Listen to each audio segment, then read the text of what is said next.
take a few minutes Okay. to recover from the disorientation. Okay, so how's everybody doing today? Great. Great. Okay, well, thanks for coming on over to our FMEA presentation. So my name is Dylan. I'm Ben.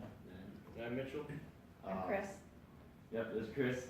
So this FMEA would be, this would be Chris's kind of baby, I guess you could kind of say. She's really been helping out our team out a lot.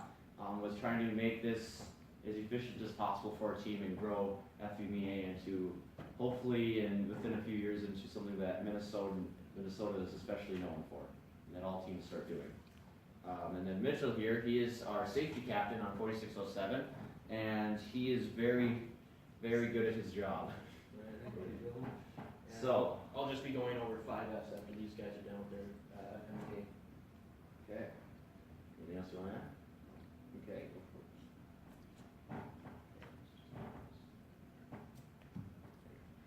it. Okay, so we have two different versions of FMEA that we use. One is the design FMEA, and the other is the process FMEA. There are other versions of the FMEA. If you do your research, there's plenty of them. These are the two that we think best work for us and mostly for what robotics teams are doing.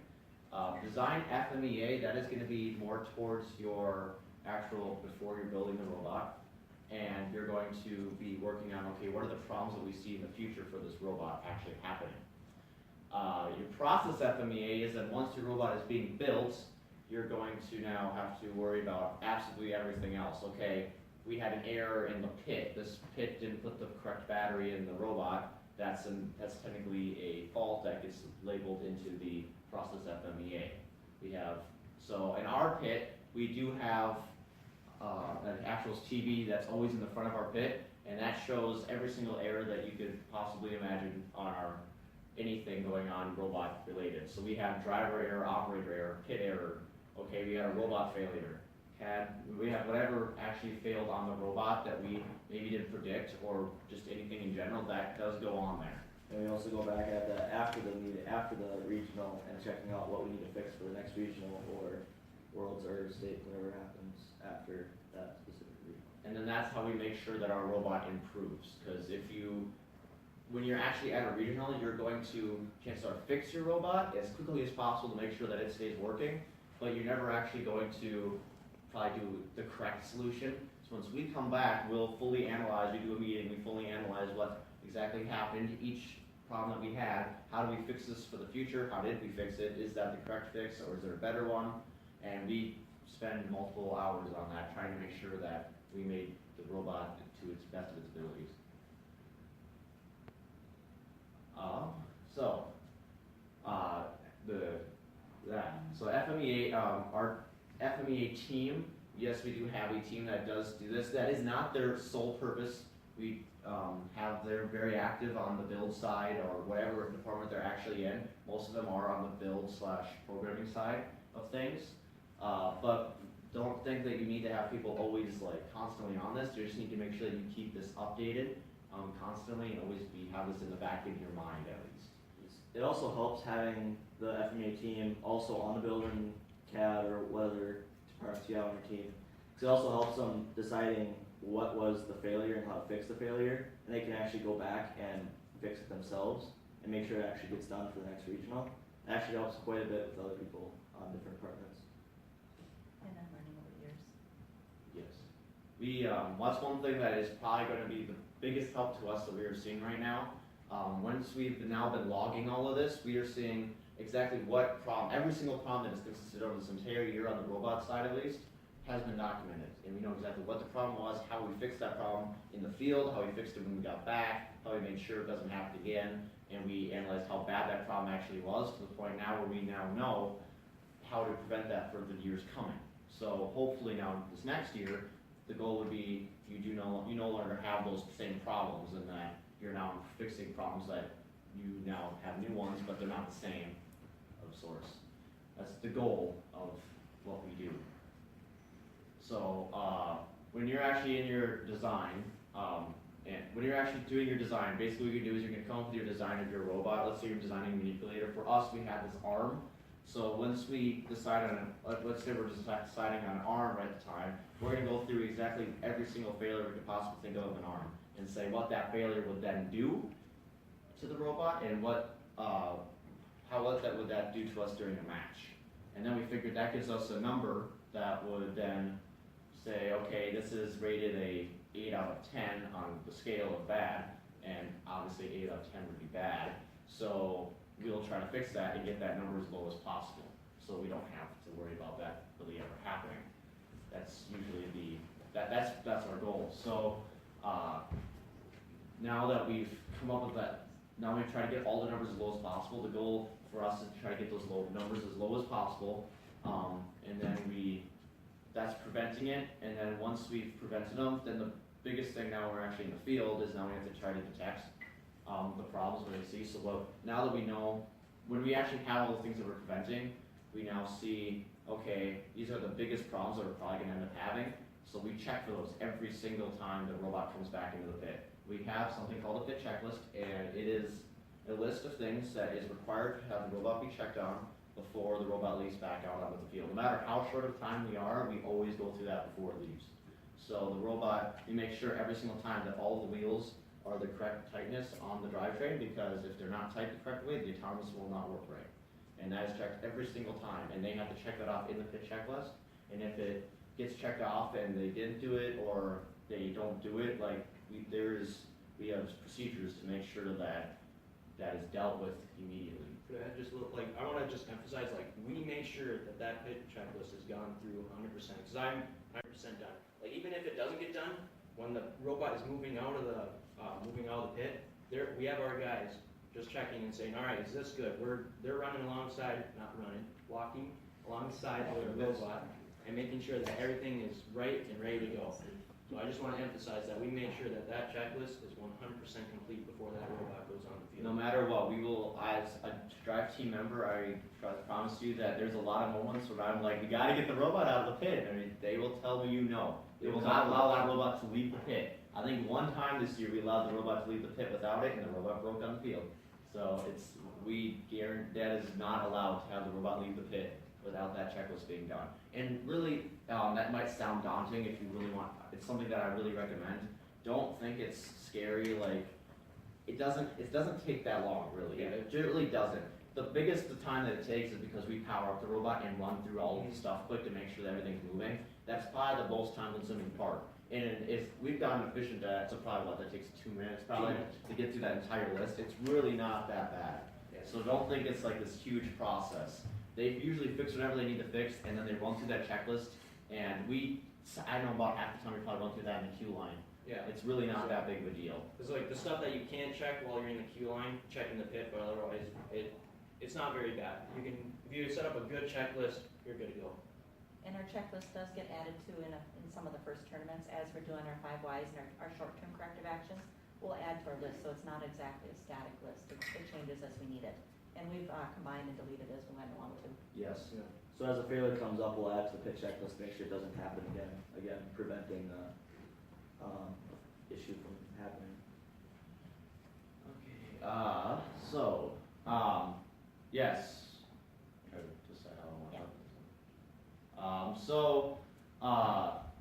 For when you're now when you get your inputs and outputs, so FMEA, when you're now coming up with your, let's say your errors or your problems with your robot, now you have to try to figure out, when you get that number now, you gotta try to prioritize your number. So let's say if it is an 8 out of 10, you're gonna want to try to get that as low as possible, and you're gonna prioritize the biggest ones first.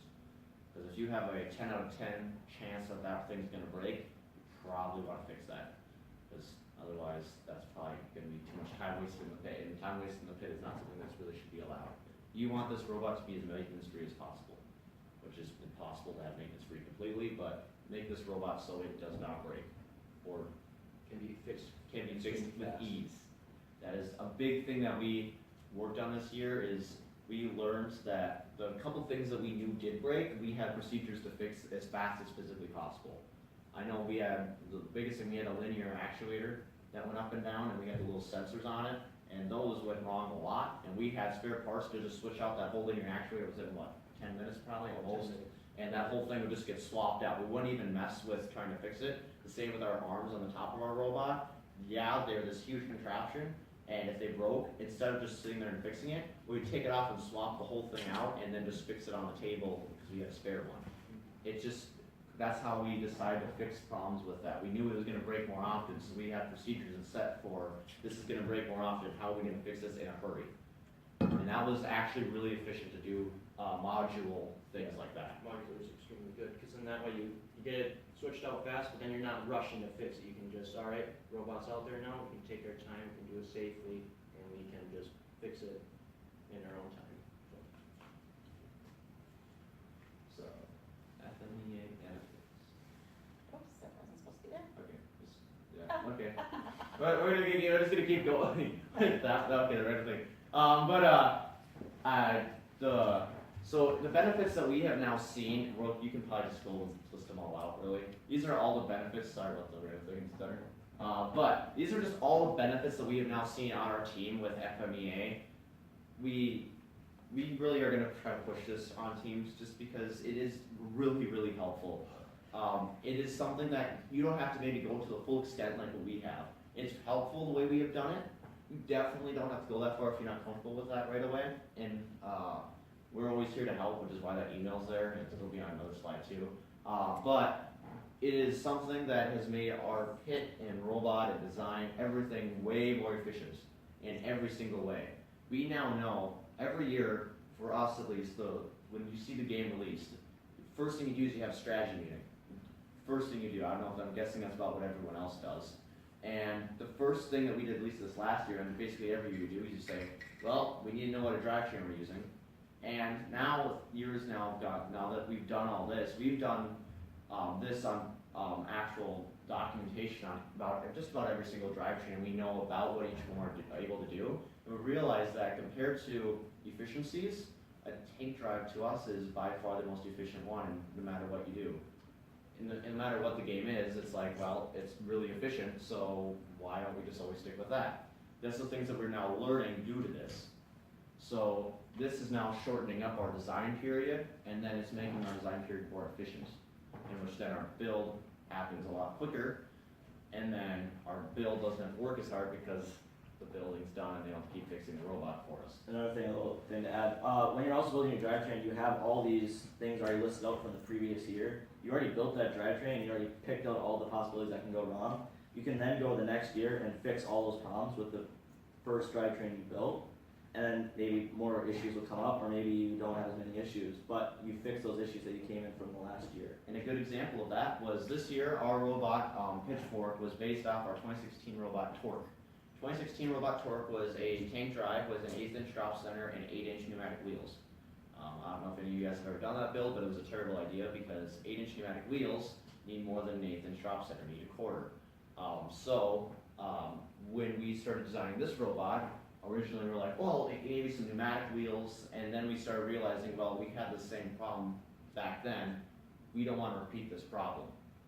Make sure that so we came up with the idea, that's why we ended up going to traction wheels and on-wheel mix, and why we made sure the drop center was enough. We did testing on this. We made sure that this problem wasn't going to happen again. Only reason we knew this was actually because one of our original build people on that robot was there, but realistically, that is the only person who knew about that. So if he wasn't there, we would have been into the same problem again, and that shouldn't happen ever. Because realistically, on a robotics team, if you join your freshman year of high school, you're going to be there for 4 years and then you're gone. That knowledge goes away, and there's no way you're going to possibly ever pass on all that knowledge. This is a document that will never leave. So this is actually like the view of our FMEA. Looks kind of complicated, don't be scared. It's really not. But here, I'm going to kind of walk up here a little bit. So this is all just our 2018 stuff, basically.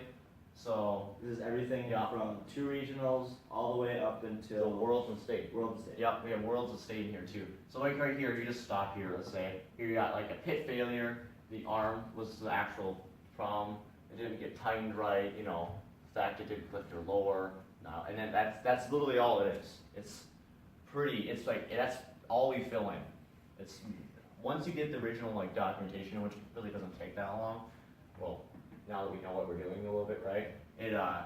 It doesn't take, it's not too bad, and then you're just filling in the blanks, basically. Okay, you know, I had a failure in the pit, you know, you're going to grade across, and then you get over here, these are the numbers I'm talking about. Okay, occurrence, severity, these are out of, what were they, out of 5? Or were they out of 4. 10? 4? 4. Out of we did- 4? Yeah. Okay. So 4 means severity, means 4 means the robot actually just breaks, doesn't actually move on the match. And 1 means it might happen, it might affect if you win or lose, or it's not terribly. Yeah. So then, and then basically you do that, and that's gonna give you this main number right here. So the main number is actually out of 100, if I'm right, and you want that to be a lot less, preferably like below 40 was our goal, I think. Obviously, there's a few hundreds in there. We had something that was breaking a lot. I don't know what. And here's short-term actions. Okay, when we were in the pit, we zip tie connect. We just zip tie that. That's what we did in the pit. And then here we go to lessons learned, how we're gonna fix this for the next regional and stuff like that. And let's say what we do then is, okay, this is a problem that we did at the regional. Lessons learned. This is what we're gonna do now to fix it long term. What we do here is here's an owner. That is to put a person's name on this job and say, hey, we decided that we have a problem with the wheels, these wheels that we're using don't work, so we're gonna try changing the wheels out. So we have, let's say I'm Dylan, so we're gonna put Dylan on making sure that we choose the better wheels now. We make sure we put an owner on that, so we have a name to that. What? There's the examples of that. Oh, yeah.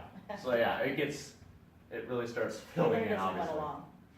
Yeah, this is when it starts filling in, obviously. So Dylan and Eric, That's bad. It is completed. This was done after the tournaments, if you want to show what was done actually at the tournaments for Yeah, time. because here's short term, so this should be like here. This was during, right? Yep. Yeah. So here's during the tournament, and then okay, after tournament we start filling in all of this over basically. So during the tournament, you're gonna like be checking this every single match. You'll probably be adding something to this. But it's nothing that's going to take you hours on end at the tournament. It's when you get back, you usually spend an hour, hour and a half in a meeting, and you're going to go through everything. So this is what you actually see. If you guys, I'm guessing, have mostly seen our pit probably. This is what you see if you go to our pit and you look at one of our pit TVs. This is the view you get to see. Here's our pit checklist. This whole document is on Google for us. So this is actually usually on someone's phone, because they're running around and we can't have laptops running around all the time. So this is usually just on someone's phone. So they just check it off. When it gets checked off, it goes green. And then it says, when they all go green, it says ready for running or something like that. Ready for competition. And then down here, these are all of the totals of just this year, I think, mostly. So this goes all the way back. does it go all, so yeah, over the years, those are all of our beginning of problems. So we have a comparison. 2013. Okay, so yeah, here's all the different problems. So like programming supposedly has had 0 problems, but here's the problem. Now that we just started this year, we know that we weren't able to document any of this until now, really. So there's no documentation. This was us just going off the top of our heads. Like here, engineering design, they think 27 of them. I'm sure in 5 years that I'm sure we had more than. But this is now starting to give us totals, and our goal now to see. 2018 was our first year of doing this, the actual documentation. We know this is correct numbers. So our goal now in 2019 is to see every single one of those numbers lower. That would be the goal, is making sure, okay, this is working now that we are improving. So 12.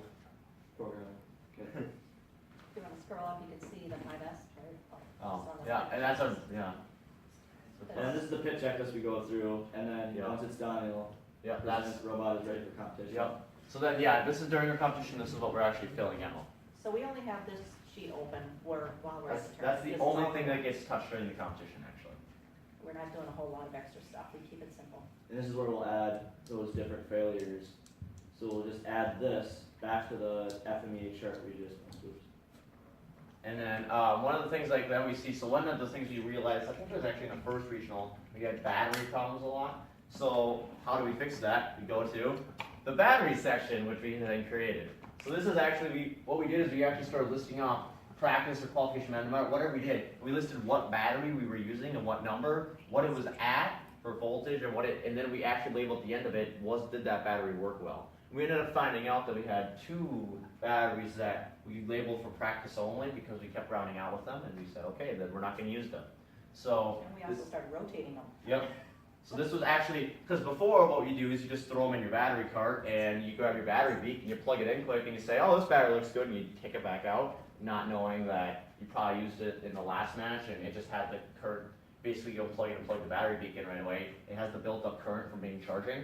So you actually don't know what that battery's really at, which gave us the idea that now what we do is we have battery rotation. You unplug the battery and you let it sit for a couple minutes and then you check it.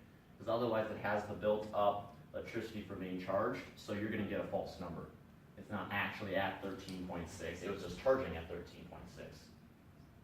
That's one of those solutions that we've actually come up with, giving us a lot more accurate batteries, and now we no longer have rounding out problems, which is something we usually had a lot of problems with at the beginning of the year. So after all we're done with the pit checklist, we've gone through the entire pit checklist, we end up going to 5S the pit. This is what Mitchell is kind of into and the kind of the captain of. So I'm gonna go forward. Switch it on over. Oh, that's pretty sweet right there. That's a nice bar.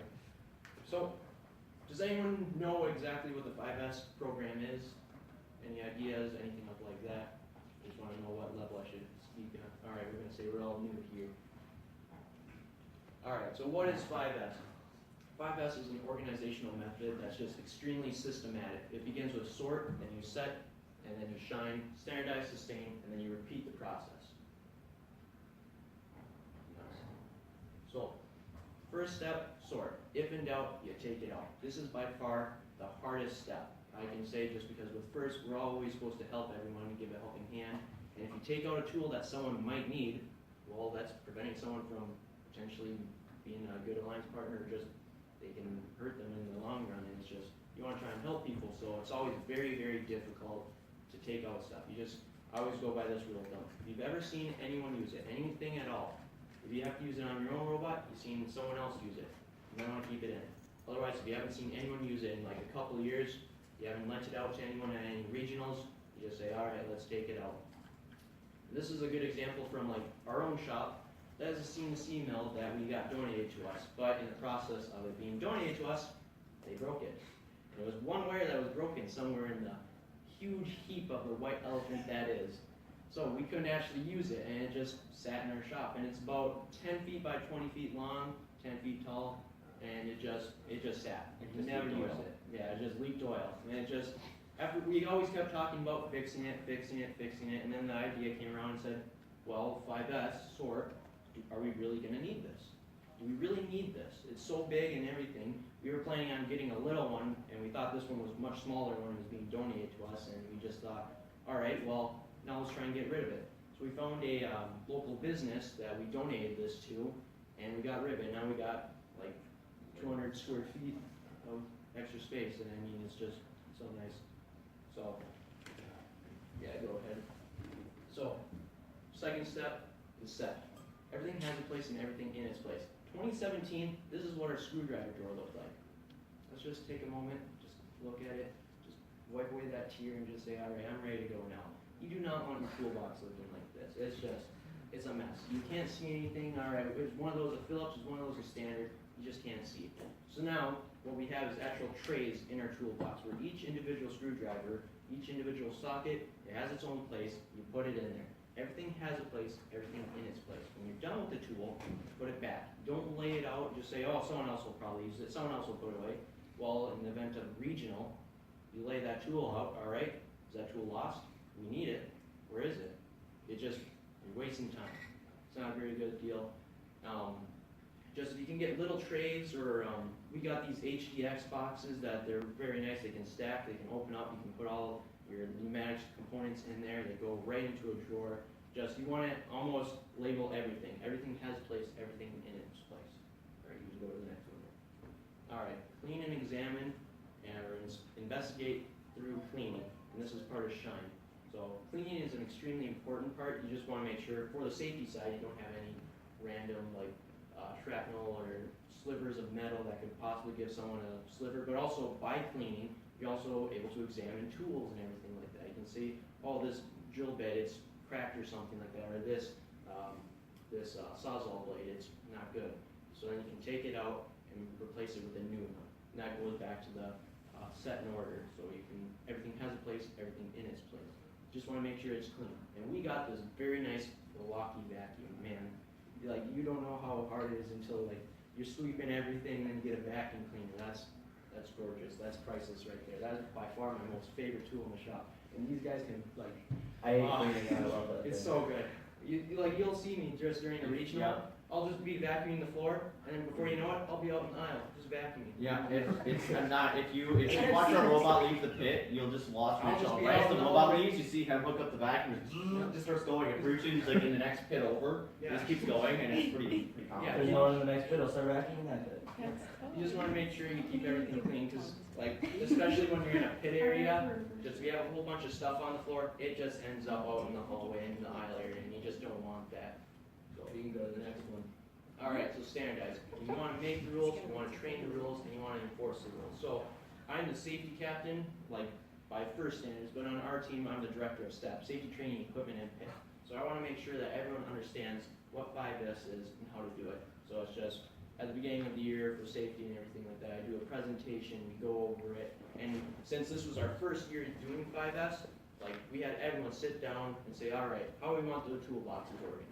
Let's do this, let's take stuff out, and then we already went over, like, we started with sort, set, shine, and then around the standards. So you just want to make sure you get everything organized, you teach people, and then you want to make sure, alright, let's enforce these rules. So you just want to make sure people are putting stuff back when they need to, cleaning stuff up, all that good stuff. Alright, so then sustain is just repeat and maintain. You just want to make sure that you repeat the process over and over again. You don't want to stop. You just want to keep going. You can always improve. You can always approach it perfection. You can never reach it. So it's like an asymptote. Alright, just wait, because now I found out recently that there is a push in the safety world to make it, instead of 5S, 6S. And the 6S would be safety. So you want to make sure that all your safety supplies are up in order. And you just want to make sure that everything is good to go. You want to make sure that if anyone does get hurt, or you can investigate and inspect all your tools and make sure that everything's good for anyone to use. Alright, so we're going to go to the next one. Alright, so we all know that there's these things called totes. And I have found over my years that if you stack totes, no matter, if you make sure that thing is in the top tote, somehow it'll teleport to the bottom tote. I don't understand how it works, I'm still researching it, but it's just, it will be in the bottom tote. I don't care what anyone says. That's actually the It thing. will be in the bottom tote. Like 2017, I wish I had a picture, but we had 3 totes stacked up and another 3 totes stacked up. It was the worst idea ever. And whatever we needed was always in the bottom tote. I don't understand how that even works. Like, I would make sure it was in the top tote, and it'd end up in the bottom. It's like, alright, what is this? Is this quantum physics? I'm not sure. It's just, I don't know. It always was in the bottom tote. Actually, hold up. I might actually have a picture of that now that I think about it. Alright. Yeah, we're going to this one. We're going for it now. Alright. I might need to unplug this. Oh, what do you know it's going to be? Alright, it's going to be. Oh, yeah. Alright, now. Oh boy. See that? See the pixels? See that? It was always in the bottom tote. That green tote was the safety stuff, and I swear it always wound up on the bottom. And it's like, I don't even understand how that works. So yeah, the safety tote was meant to have the fire extinguisher in it, so if your robot did light on fire, you spend the next 5 minutes trying to get to the fire extinguisher. 2017 was a scary year. Because to replace those totes, we got a flat top, so everything that was in those totes went to our flat top. We were able to take our fire extinguisher, which shouldn't have been in there in the first place, and we actually attached it to our pit, so in that way it was good to go. And yeah, the lob totes, guys, it's Don't real. put totes near, just avoid I them. would very much avoid totes. They're not good. Alright, that's the end of my spiel. That's Dallas's branch. Yeah. And Yeah, then that's do you want it. to show me? Yep. I love that one. He makes the slider through all these. Yep, there you go. Oh, they have those in there. Oh, I see. Yeah, They still yeah, all those in just- there. I forgot about that. Yeah. Okay, cool. So, this is gonna be our email. So for anything at all, this is actually originally made by me. I'm Well, I still am kind of, I'm the lead of programming, so I originally made this for programming help. But right now we are still trying to grow this into any help at all, especially with FMEA right now. A lot of teams have been really interested in this, so don't be afraid to email us or get a hold of us in any way. We're glad to help. If you need help starting such a thing like this, or you want to know more about how to use this in some way on your team, or you're wondering how is it going to help your team, let us know. We'll gladly come help you. I mean, if you want to try to even meet up, we'll try to meet up with you at some point. This is something we are really passionate about and really. Any team who uses this is guaranteed to help. As long as you use this correctly, there's a 100% chance it's going to help you in some way. Because right now, I would say, I mean, what was our average hit time?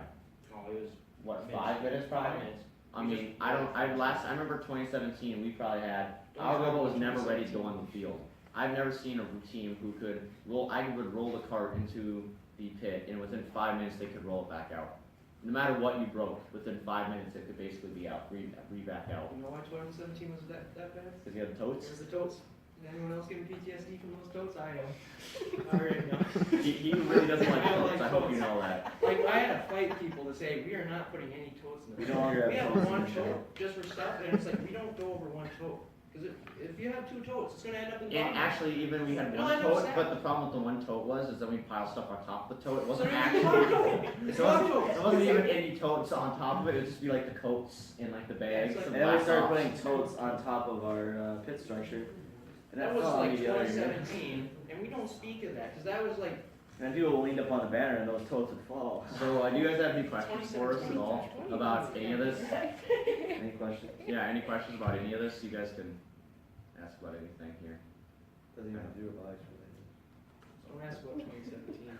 2018 was good. It's 2017, I just remember those totes.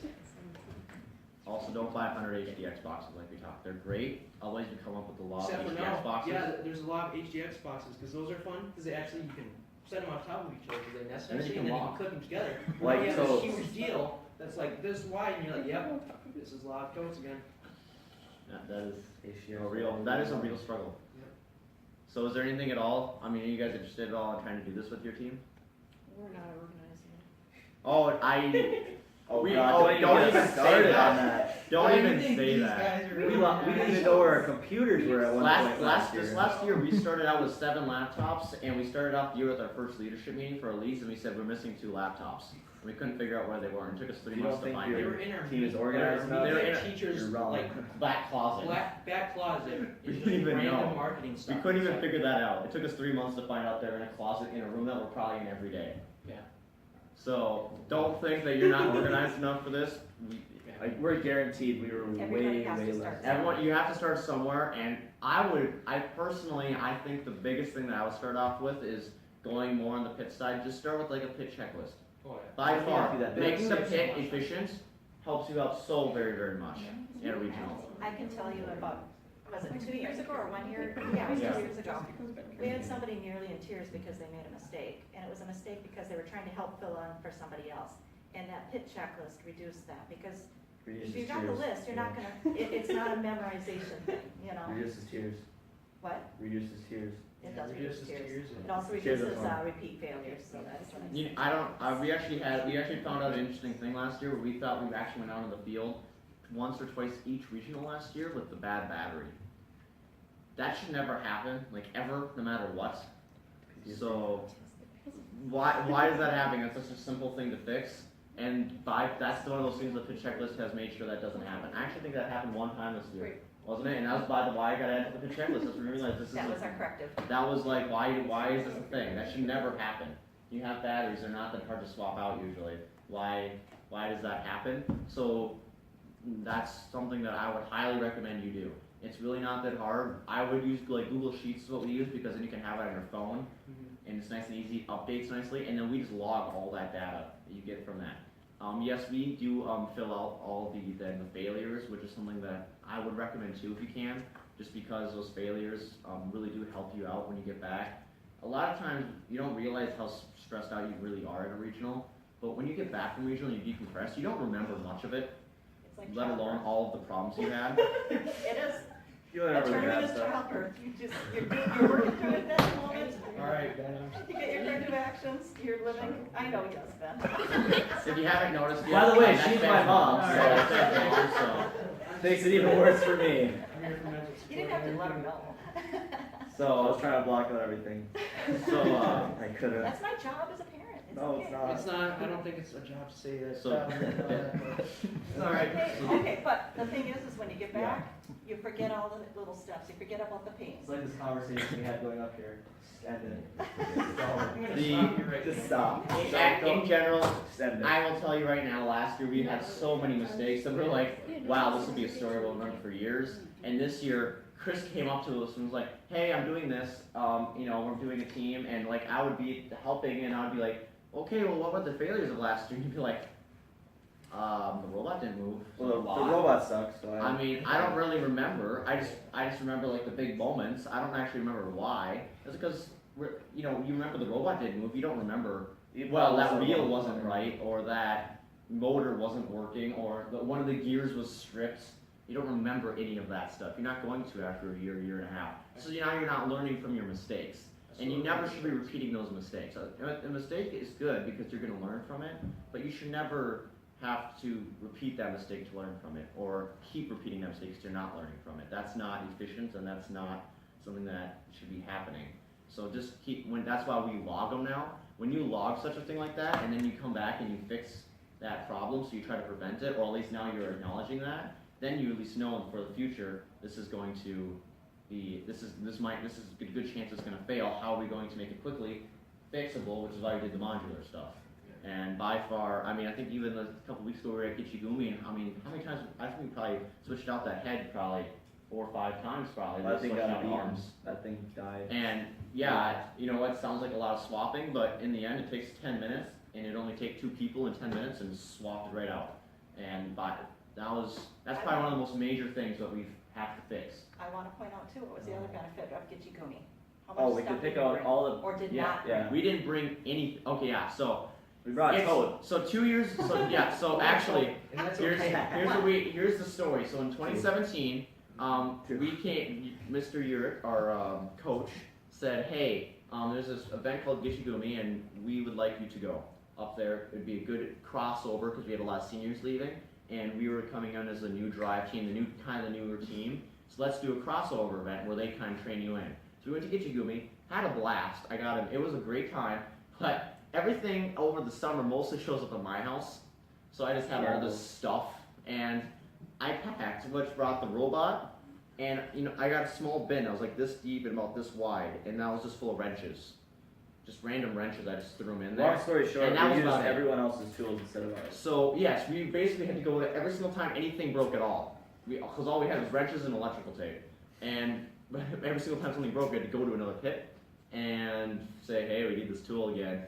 Because we didn't bring a 7/16 wrench or something, because I just grabbed a whole bunch of random ones. So we said that shouldn't happen again. Our solution to that was, well, let's bring the whole pit. Well, in the summer, it takes a lot to pack our whole pit anyways, and right now our trailer isn't exactly usable. So we then used the FMEA to find our top failures. So we said, okay, these are the most failures we're gonna have. Okay, these are the tools we need to fix those failures. Boom, now we are limited down to a tote of parts and tools. That's all we had, and they all fit nicely on our mini pit. And you used 5S to do that Yes, because we you did. sorted. Oh, full Yes. circle, guys. Hey, yeah. We've done it. And we put that in our mini pit. Our mini pit is what we call our robot cart. Yeah, We it's call nice it that because basically what we want to be able to do is if you move on and you have to move your pit closer to the field, we basically want to say we're moving a battery cart and maybe a toolbox, but everything fits onto the mini cart. So we have a battery spill kit on there, a fire extinguisher, basic tools. Yeah, basically. Yeah, just general stuff, trying to make sure that you can mostly do everything that you need It's to an do extension on the of the robot pit. cart. Yeah, it's just an extension of the pit. And in the end, our biggest goal for the mini pit still that we haven't done is to put a battery charger on there so we don't have to keep moving the battery. So we don't have to move the battery cart when we do move. But that's something that we might do in the future, we might not. But that's one of our goals of the mini pit, and that made us also way more efficient in the end because now when we are hurrying through the pit, because we have a back-to-back basically, we can be bumpers stored underneath, you know, we can grab the bumpers off quick and swap them, that makes it nice and quick. Definitely make sure you have stuff like that in your cart. Just make sure this doesn't go out. Ah, perfect. And in the hot humidity, what do we not have to do? High humidity, what do we not have to do? And get you gumi, we didn't have to carry a whole bunch of crap in that heat and humidity. Oh yeah, it all just rolls right down through the, wires, it rolls right through on the cart. Makes it nice and easy. This makes your life easier. Yes, you're gonna do, right now you're probably thinking, oh, looks like a lot of work and I might not be organized Makes for you want this. to prepare. But I guarantee you spend a couple hours on this originally to get the background work done and then you just fill it in. It's going to make your life so much easier, way more efficient, and your team will succeed way more than you do right now. It is just a spreadsheet that just keeps you organized. And it just keeps your mind focused, especially like in a meeting and you're trying to figure out a problem. Our arm originally used gems.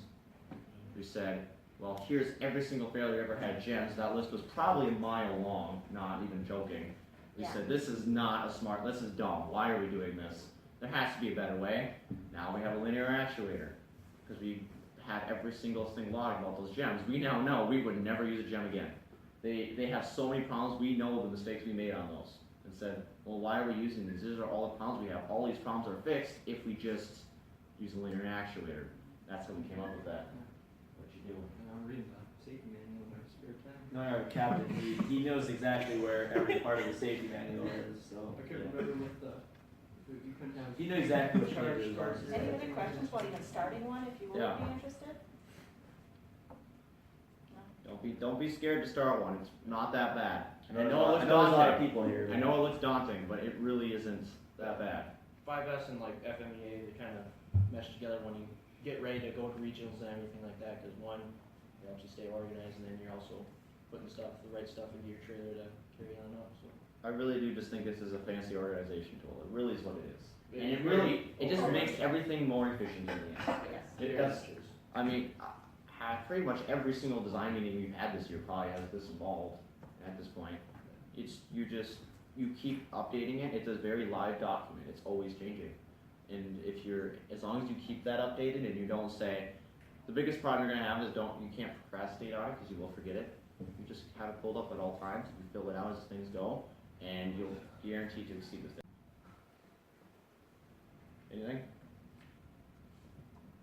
Lunch? Lunch? I think lunch was at noon. Anyone want to read our safety manual in our spare time? No. Let's read ours. No. Yeah. All right. No. He's probably memorized this word for We're word. doing it right now. Well, let's go. You got it. No. Just step into it. No. There's your I will. email if you wanna Just pull up the spreadsheet. use it. I don't wanna hurt you guys' brains. Come on, it's like pull up the spreadsheet. It's like 18 pages of fun. That's not fun. Fun. I go. That's why it's not. Actually have that's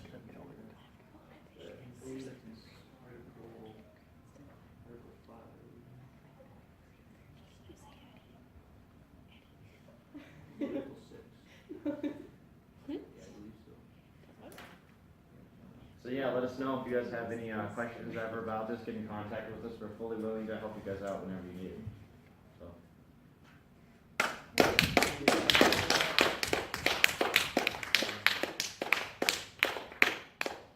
We can also take from Nathan that my phone actually sat there the entire time and never fell.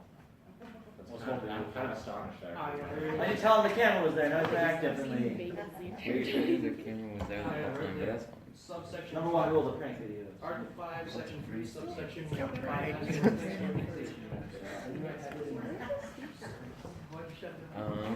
There's some on the projector. Okay, now we're asking for it. There's one over there. Whoa, that's a fun one, Dave. Just do it goes on back. Don't bring it back up. You can use this if you want to ask a question. Oh. Makes you cooler, ask questions. There's also this button. Ooh. Wow, it's like blue. You can also just plug your computer and it goes onto the TV. That's awesome. I'm just gonna do that during the next meeting. Yeah, please. Do it during ours. Yeah, I like put to see webcams you. on. Yeah. Oh, webkins. Yeah. Yes.